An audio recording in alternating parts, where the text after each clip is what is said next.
This is Cars and Bids, and today I want to talk through 11 cars that I want to import from other countries. Now, this list is specifically aimed at cars that are not yet legal to import. Here in the United States, basically, in order to import a car, it has to be 25 years old. There are some exceptions to that, but primarily that's the rule. And so cars that are already over 25, I could import them if I wanted, and I have imported several 25-year-old cars.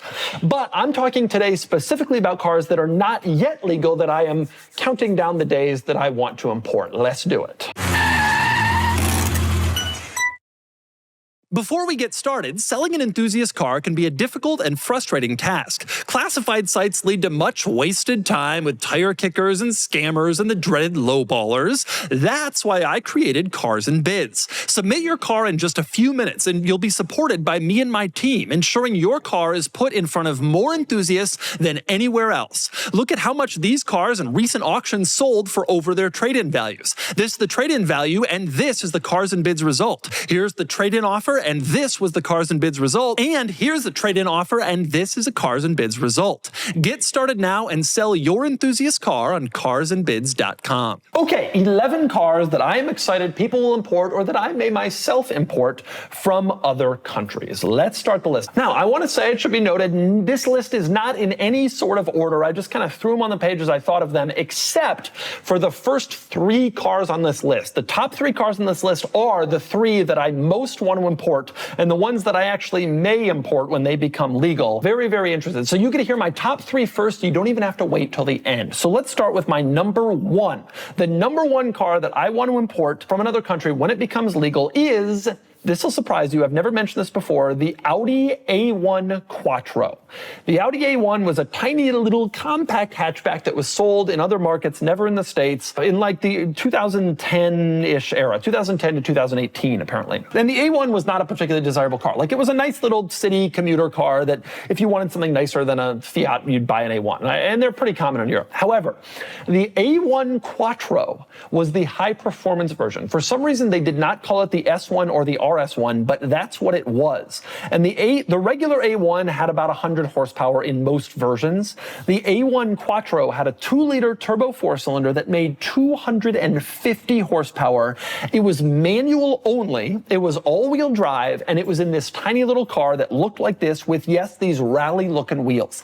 Audi only made 333 of these A1 Quattros. They are unbelievably cool. I want one more than I can even begin to explain. And they're going to be legal. They were all 2012 models, so they're going to be legal, I guess, in 12 years. They're expensive. Even in Europe right now, they are expensive cars, but they are so cool and so fast. And I remember back in the day, there was some magazine test on a wet track where the A1 Quattro squared off against a Nissan GTR, and the A1 Quattro won because it was just so nimble and incredible and amazing handling. It is a very, very special car. I've always wanted one. I have never seen one in real life, but it's a cool car, and someday, somehow, I hope that I will import one. Okay, next car on my list, cars I want to import. Again, my top 3 are going first. The next one, and this is a very, very obvious one, the E61 BMW M5. So this was the BMW M5 station wagon, the M5 Touring, from like the 2006 to 2011 era when the M5 had a V10. Now, the V10 M5 sedan was sold in the United States.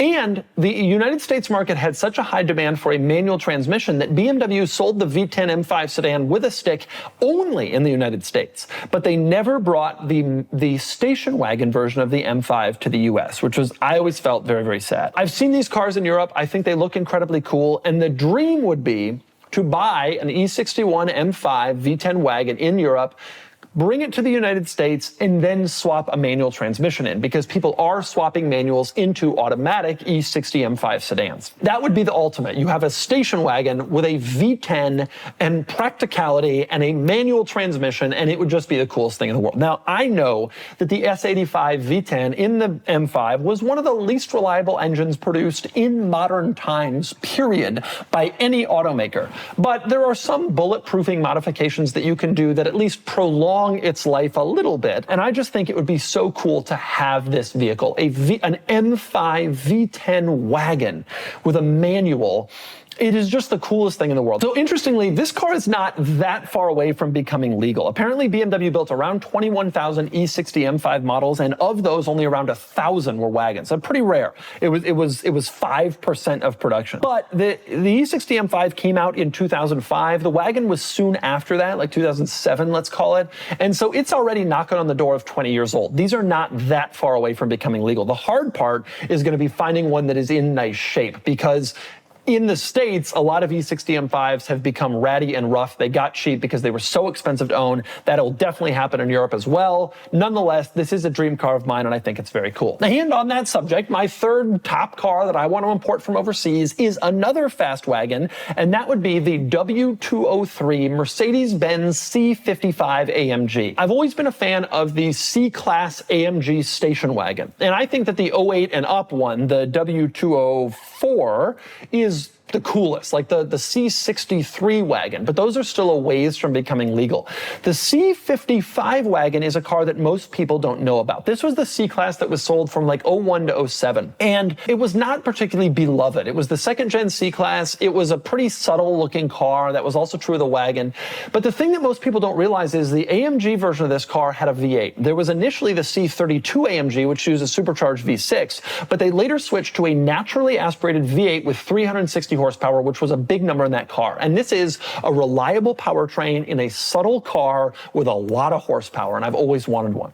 The C55 specifically came out near the end of that model run, so it was like 04, 05 basically. But these cars are now 21, 22 years old. They're getting to a point where they're about to become legal. In fact, the original C32 AMG wagons are almost legal, if not already like just getting to the point where they're legal. But if you could choose between the two, you'd rather have the V8. It was more power, it was more reliable, and I always liked the subtlety of this car. You just didn't know what you were looking at unless you really knew what you were looking at, and it was a very special car for that reason. I have always wanted one, and the wagons, in the States we got the sedan, but the wagons were never sold here, and the wagons are again knocking on the door of becoming legal. There are several AMG station wagon models that were sold only in Europe that are either now legal or about to become legal. There was the original W202 C43 wagon, which I also love. There was the W210 E55 wagon, which again was not sold in the States, which I also love. But to me, the pinnacle of the non-sold in America, soon to be legal Mercedes AMG wagons was the C55 W203, which I think is just so cool. I will also really want to go after a C63 W204 when that becomes legal, but that's still several years away. But I love that car too. I love both of them. Just a V8 in a smallish wagon. It's just the perfect size, the perfect type of car, and I think they are so neat. So those are my big three, and those are the three that I actually wouldn't be surprised if I truly do import, or at least try to pursue going after. Nonetheless, there are 8 other cars on this list that I would love to get, but I'm not necessarily going to do it, but at least I'm gonna tell you about them, and then maybe you can do it because they're cool. One of them is actually the new BMW M3 Touring. This is another fast wagon that they didn't sell in the States, and I think that was a mistake. BMW is now gonna sell the M5 Touring here in the States. Obviously, Audi and Mercedes-Benz have been successful selling high-performance versions of their station wagons in the US, and I think it was a mistake not selling the M3 Touring in the States. But they do sell it in Europe, and it has like 540 horsepower, a 6-cylinder. I love the new G80 BMW M3, and I think it's a great car. I think it's a great powertrain. Dynamically, it's good. The tech is good. It's fast. It has everything I really like, and I think that a wagon version makes it even cooler, even more subtle, even more practical. And so I would really love to get one of those, the G81 M3 Touring. This car only came out a couple years ago. You got 20 years to go before it's legal, but it is a cool and special car that I wish BMW had brought here new, and it kind of fits into my ethos, my enjoyment area of these wagons. I have a type, clearly. But this list is not going to be just wagons. In fact, that was the last wagon on this list. There are a lot of other cool and exciting cars to discuss that I would like to import, and another one is the Mercedes SLK Black Series. This is a car that almost nobody knows about. In the States, Mercedes sold all of its Black Series vehicles. That was the C-Class C63 Black Series, the SL65 Black Series, the SLS Black Series, the AMG GT Black Series, all the Blacks, the CLK, obviously, all the Black Series were sold here, except one. Mercedes-Benz did not sell the original Black Series car in the US, which was the SLK 55 Black Series. That car was only sold in Europe, maybe in Asia, and it was a ridiculous car in the way that the SL Black Series was, which means it was a coupe. So to make the SL Black Series, they took the SL, which was a convertible, and they made it a hardtop coupe. That was what they did for the SLK Black Series. And most Americans are not aware that there is an SLK Black Series, but indeed there is, and indeed it is ridiculous. And I love the SL Black Series, and I imagine this is even more insane. I've always loved the SLK 55 in general. I love that powertrain. It's the one in the C55 I was mentioning before, 360 horsepower. But in the Black Series, it was 400 horsepower, so it was even more. Plus, you had crazy styling details, and it was a coupe, and it was absurd, and it was all these upgrades, and obviously rarer, and it was lighter weight, and it was special in all these ways. A ridiculous, absurd car, the SLK 55 Black Series, a car you may not have even known about. So those came out in 2006, so they are, again, knocking on the door of 20 years old. The early ones, they'll be illegal here in a few years, and I wouldn't be surprised if I'm not the only one interested in bringing one of these over. I have a suspicion there are probably Black Series collectors who have all the Black Series models, and in the States, you'd be missing this one, and so there'll probably be some of these that come over. Okay, next one on my list, you have to know that I will include some weird stuff, and obviously that means the Renault Avantime. Yes, the Renault Avantime, which was a minivan coupe. It doesn't make any sense, and it didn't make any sense then either. They thought they would come out with this cool new segment, but of course, nobody bought this car. Apparently it was sold from 2001 to 2003, and apparently they only sold 8,500 units in this entire time, and the vast majority of these units were sold in France because the French were the only people crazy enough to buy this car. This car has kind of a cult following among weird car lovers because it is just so absurd and stupid, a coupe minivan, and the same people who like cars like the Nissan Murano Cross Cabriolet, they're obsessed with this Renault Avantime. And you know, I imported that Mercedes A-Class because it was weird and strange and I wanted to bring it to the States. The Avantime is like the final boss of the weird wedge-shaped, weird and strange cars. And I would absolutely love to import a Renault Avantime when those become legal, which is really soon. They came out in 2001, so next year, in 26, the first ones will start to be legal depending on month of production. And that's assuming you can find one because it is so absolutely absurd, and because these cars were not particularly easy to own or maintain. Now, the Avantimes were sold in a wide variety of Skittles colors. You could get them in like a bright green, a bright red, a bright blue. There was also silver, etc. But it was a crazy car with a crazy design at a crazy time and crazy thought. It was the French being French in maybe the most ridiculous way they ever did. And it will be an appealing car to import for the weird factor. And on that level, a lot of people know about the Avantime, but not as many people know that it had sort of a sister weird car at the time, which was called the Renault Vel Satis. And while the Avantime was the minivan coupe, the Vel Satis was supposed to be a luxury hatchbacky wagon thing. It actually had a pretty similar look, although the Vel Satis benefited from having 4 doors as opposed to 2, and so it was a more practical vehicle. Nonetheless, it was also tremendously unpopular, and it was also sold in that same era, so like 01 to maybe 06, 07, somewhere in there. And while the Avantime was a much more niche, weird, quirky, bizarre thing, the Vel Satis also did not find a massive following. It again mainly only sold to the French. It was intended to be this luxury car, but it did not have luxury car styling. So when you saw one, you didn't necessarily think to yourself like, oh, this is a nice car. It was nice inside. It had a good interior. It was luxurious. They also offered it with some pretty good engines, including a couple of V6s. It was a decent vehicle. It was just absurd looking, and only the French would consider a vehicle like this to be a luxury car in any capacity. And so it did not sell well. They are not easy to find today, 20 years after they were on sale, because they weren't treated particularly well. But if you want an Avantime and all of its quirkiness, but maybe you want something a little more practical and reasonable, the Vel Satis is that. Still quirky, still weird, still French, and still almost legal, just sort of a different take on the weirdness of the French. And on that subject, another car in this vein that I would love to import that's about to become legal is the Lancia Thesis, which was another luxury sedan that was weird that was sold in this era. So the Thesis was sold from 2002 to 2009, and it looked like this. It was a strange looking car. When you see it in person, it's actually even weirder looking because it essentially had front fenders that were separate from the hood, like an old 30s or 40s car would have had. But this was them trying to do this on a modern era car, and it looked totally strange. And the rear end design looked strange as well. You had these very unusual taillights that sort of ended only at the very edges of the car. I think they were intended to sort of look like tail fins. It was an absolutely weird Italian Italian luxury car at this era. So if you wanted weird luxury in the early 2000s, you had the Vel Satis from the French, or you had the Thesis from the Italians. Now, my assumption is that the Thesis was a little bit more popular than the Vel Satis. Certainly it was in Italy. You still see these around occasionally, but the Vel Satis was popular in France. Neither were popular. Both are weird and quirky, unusual luxury cars, and I would love to see both of them in the States. I know they look weird, but I've never gotten to spend any time in either the Vel Satis or the Thesis, and I think it would be very cool to be able to get behind the wheel and find out all the quirks beyond the ones that are obvious from just looking at these cars. So Thesis came out, like I said, 0102, and it is therefore about to be legal as well. It looks like it went on sale in 2002, which means that 27, the first ones should start to become legal. These are not valuable cars anymore. They are luxury cars that have depreciated greatly, but they do have the opportunity to be cool and interesting, and I would love to at some point do a video on one. Okay, next up on my list of cool cars to import, this one is a much more obvious car, and that would be the Renault Clio V6, the Renault Sport Renault Clio. So the Renault Sport Clio, the Renault Clio, to go back, was a economy car that was very popular all throughout Europe in the for many years, but this particular version in the late 90s, early 2000s, they were common. Everybody had them. You still see them everywhere in Europe.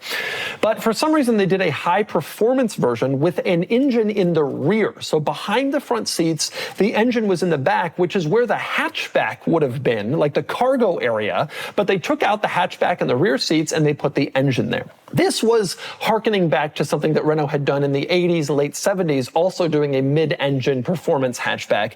But doing it in the 2000s was just mental because we knew it was a bad idea by then, and there were so many other better packaging ideas that you could do and still have a hot hatchback, but that's not what they decided to do. So they created a mid-engine, rear-wheel drive car based on an economy car hatchback, and this was the Clio V6. This is an incredibly, incredibly cool car, and it should be pointed out that the very earliest versions of this car are currently legal to import. However, everyone agrees that the later versions of the car are the most desirable. So those are the Phase 2 cars that came out in 2003. They got pretty significant power bump. It was like 20, 30 more horsepower, but they also had some other enhancements that made them better than the early cars. And so a Phase 2 Clio V6 mid-engine car would be a really, really, really special car to import. I have absolutely no doubt that many of these will be imported when they hit the 25-year mark. Again, they came out in 03. We're only a couple years away. And this is a car that is not just me as an enthusiast of, like the Vel Satis and the Thesis. This is a car there are a lot of enthusiasts of. So I have a suspicion a lot of these are going to come over, and deservedly so, because they are cool, they are special, they are really exciting cars. I've driven one, actually. I did a review on one a long time ago at the Lane Motor Museum in Nashville. It is a crazy car to drive because you have this engine behind you. You have basically no weight up front. There was not a lot of research done into how that would go because this was such a limited production special car, and it does not go well. It is a crazy driving experience, light front end, insane to drive. Okay, last few cars on my list of special cars that I want to import from other countries. Next, this will not come as a surprise to anybody who knows me. I like weird stuff, and a weird car that I can't wait till is legal, the SsangYong Rodius. The original Rodius, by the way, not the second generation, which came out in 12. I'm talking about the first gen that came out in 2004. The SsangYong is a Korean manufacturer. They've never sold cars here in the States, but they have sold obviously in Korea and throughout Asia and even in Europe. And the Rodius was their like minivan SUV thing, and it is one of the great ugly cars that has ever been produced. You look at it and you think, wow, having that sloping D-pillar is not really what I would do on a minivan.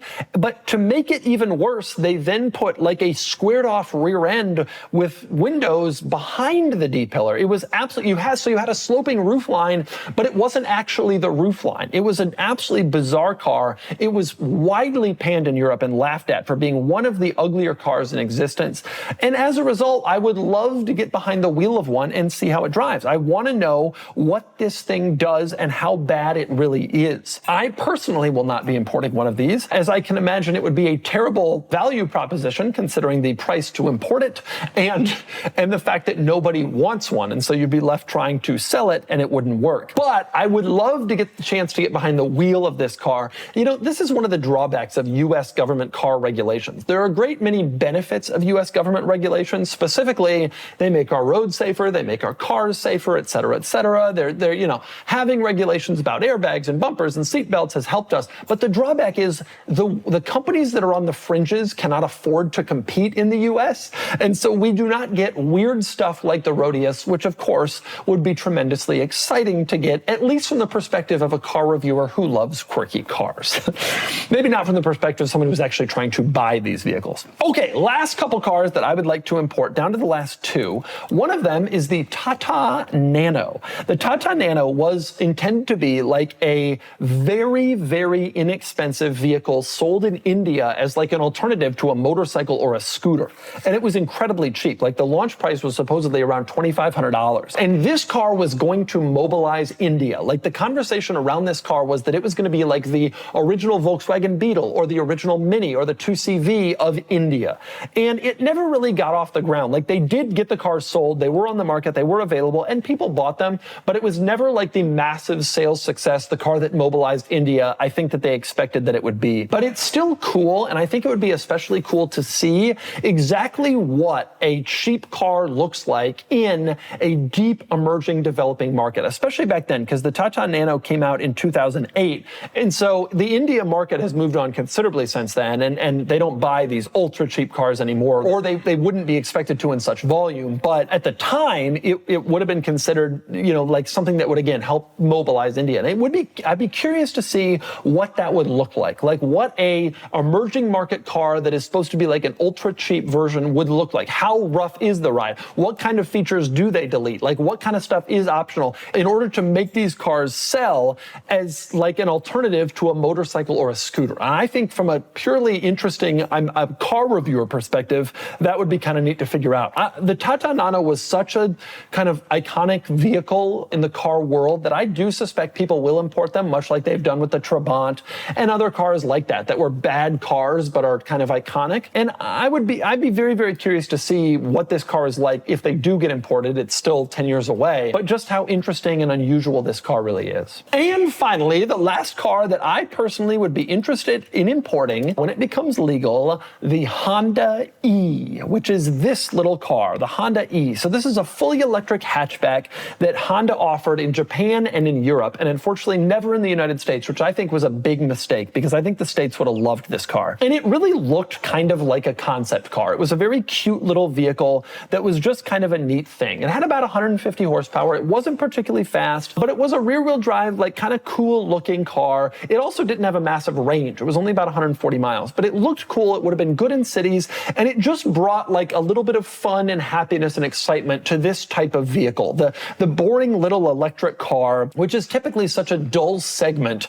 here was one that actually had some spunk and some style to it. And it wouldn't be a fun car to own, but I think it would be really cool to import to the US and like use as a city car, just like they had intended. You see them occasionally in Europe. They were high-tech cars. I don't think they had mirrors on the outside. I think they had camera mirrors, which wouldn't be allowed in the States. And there were other weird, like high-tech solutions like that. There was a massive screen, and this was kind of before massive screens became as widespread as they are now. It was a cool little car, and it was sad not to get that in the States, especially because I do think it would have had like a following, like the original Insight did when it came out back in the 99, 2000. So again, not really a special enthusiasty car, but special from the perspective of having something that's electric, runabout city car, but kind of fun and interesting and at least charming and cheerful, like a Fiat 500e, for example. So that's my list of 11 cars that I want to import from other countries. There's a lot more you could think about. The Suzuki Jimny, honestly, the new Suzuki Swift, like there's a lot of different cars that are not being sold in the States that would be cool to have here. In the past, there were many more. You know, the original WRX and the Nissan Skyline GTR and all that stuff. There were so many cars in Europe and in Japan that we couldn't get in the States. That these automakers viewed the US market as kind of not ready for this level of performance and excitement. Over time, those cars have pretty much all become legal, and the US market has demonstrated to automakers that we are capable of buying these cars, and honestly, in pretty large numbers. And so there are fewer and fewer cars that the US market doesn't get, but there still are some, as shown by this list, and they're still happening to this day. Cool cars that are sold outside the US that it would be nice to have, and so here are my 11 picks for exactly that.